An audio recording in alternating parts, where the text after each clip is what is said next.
Switch to decaf. Not a good idea. Yeah. All right. Do you know what today is? That joke is old, but it's a good try anyway. International Day of Databases, apparently. International Database Day.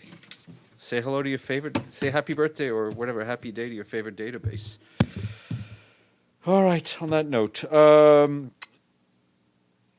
and a more important one, the Security Council today marked the International Day against the use of child soldiers with a briefing by the King and Queen of the Belgians, which also marked the launch of the practical guidance for mediators to protect children in situations of armed conflict. Speaking at the session, the Secretary General said this new guidance is the next step in the UN strategy to put children at the heart of protection, peace building, and prevention efforts. The guidance is based on principles that puts children first, recognizes that the needs and rights of boys and girls must be considered during all phases of conflict. But it is our fundamental duty as leaders to do everything in our power to protect children from the chaos and madness of wars that have nothing to do with them, the Secretary General said. Guterres urged all member states to take concrete actions to prioritize the protection of children affected by conflict at the national and regional and global level. The members of the Security Council also welcomed the new guidance in a presidential statement. And at 3 p.m. this afternoon in the Economic and Social Council chamber, there will be a high-level event to launch the guidance that will include the participation of a former child soldier who will share his experience from the Colombian peace process. And just wanted to say that we have been getting a number of questions in recent days about our humanitarian aid to Yemen, and I just wanted to make the following thing very clear. The Secretary General is following the humanitarian situation in Yemen closely. He reiterates the importance of sustaining the humanitarian operation, which is being implemented in challenging conditions, but is providing life-saving assistance to millions of Yemenis. The Secretary General supports continuing dialogue with all interested parties to ensure that help reaches all those who need it in accordance with humanitarian principles. And turning to Syria, ongoing hostilities in Idlib and Aleppo continue to pose grave risks to civilians in Syria. That's according to our humanitarian colleagues. Between the 1st and the 10th of February, the UN Human Rights Office has recorded incidents in which at least 85 civilians, including 20 women and 27 children, were killed. Most of these casualties were in Idlib's so-called de-escalation area. In January, the UN Human Rights Office recorded incidents in which at least 191 civilians, including 33 women and 67 children, were killed. Reports indicate that some 1,710 civilians, including 337 women and 503 children in northwest Syria, have been killed since the escalation began in April 2019. And the UN in Libya regrets that its regular flights, which transport our staff to and from Libya, have not been granted permission by the Libyan National Army to land in Libya. This practice has been repeated on several occasions in the past weeks. The UN is very concerned that preventing its flights from traveling in and out of Libya will severely hinder our humanitarian and good offices efforts at a time when all the staff are working relentlessly to push forward the ongoing three-track intra-Libyan dialogue and to provide much-needed humanitarian assistance to the most vulnerable conflict-affected civilians. And in Vienna today, a two-day high-level regional conference on challenges posed by foreign terrorist fighters finished today. The conference, organized by the UN Office for Counterterrorism, the Organization for Security and Cooperation in Europe, as well as Switzerland, gathered more than 400 participants from 70 countries. In the event aimed to address the challenges posed by foreign terrorist fighters, such as their expected return from Iraq and Syria, as well as the repatriation of women and children associated with them. The Undersecretary General for Counterterrorism, Vladimir Voronkov, reiterated that the international community must reaffirm and be guided by the principles of individual criminal responsibility, presumption of innocence, right to appeal, and the internationally recognized standards of justice. The event was part of a series of regional conferences that will feed into the second UN high-level conference of heads of counterterrorism agencies of member states that is scheduled to take place in this very city in July. Tomorrow, the UN Development Program is launching Mission 1.5, a major climate change engagement campaign that will connect global citizens with their governments and policymakers on climate action. The campaign is built around an online video game that educates people about climate policy and provides a platform for them to vote on the solution they want to see happen. The votes will then be compiled and delivered to government leaders with the aim of helping climate policy makers gain confidence to take the ambitious action that is necessary to tackle the climate crisis. And the game will be live as of tomorrow in all UN languages at www.mission1, that's the number 1.5, number 5.org. Did you get that? Yeah. More information online from our colleagues at UNDP. And do you know what Friday is? Valentine's Day. There you go. And on this Valentine's Day, the UN will launch the What It Takes, a global campaign recognizing the generosity, hard work, heart, and hope that goes into humanitarian responses, from the donors who contribute essential funding to the women and men who put themselves on the front lines to deliver that aid. This year, 168 million people will need humanitarian assistance. That's 1 in 45 people worldwide. The outlook for 2020 is bleak. That's according to Mark Lowcock, the head of the UN Office for the Coordination of Humanitarian Affairs. But there is every reason to be hopeful, he added. The humanitarian system is more effective today than it has ever been. Last year saw record levels of humanitarian funding, enabling medicine, food, shelter to reach the majority of those in need, but needs are growing faster than the funding. The campaign will encourage continued contribution to support to allow the UN and organization it works with to keep delivering life-saving aid to women, men, and children in desperate need. And finally, we say thank you to Bosnia-Herzegovina and Lithuania for paying their dues in full. And Errol is not even here. All right.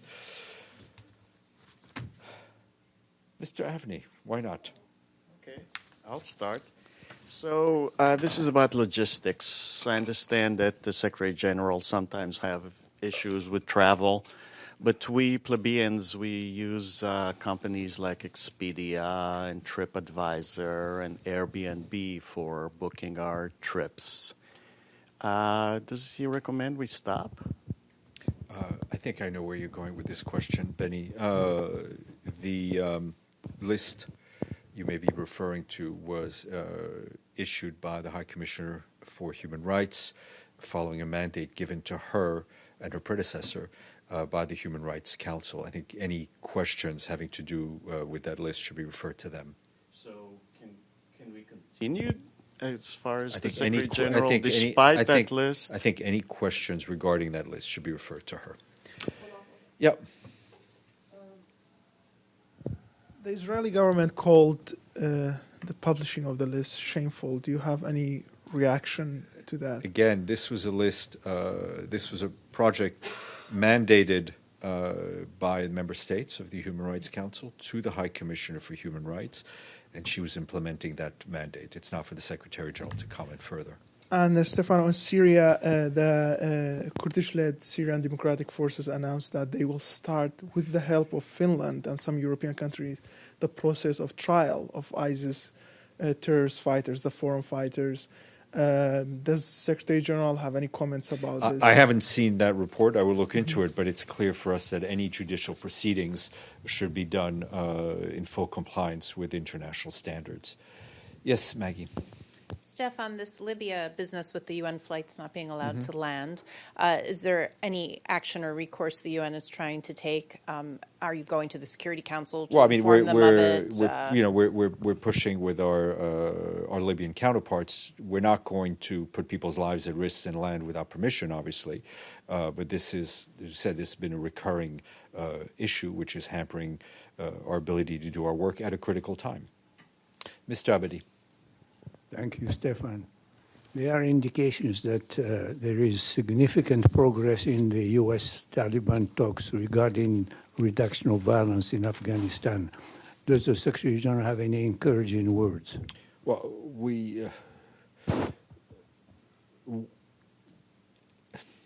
as a matter of principle, in any case, we would encourage all the parties involved to try to resolve their differences in a way that is best beneficial to the people of Afghanistan.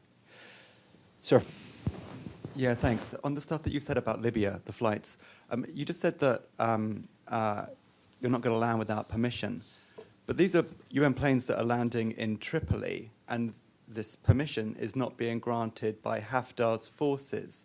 So why do you need his permission to land your planes in? I think we just want to make sure we have all the necessary clearances. And so basically, you've got a flight coming in, and you go to all the major forces in the area, and you say, we want to land our planes.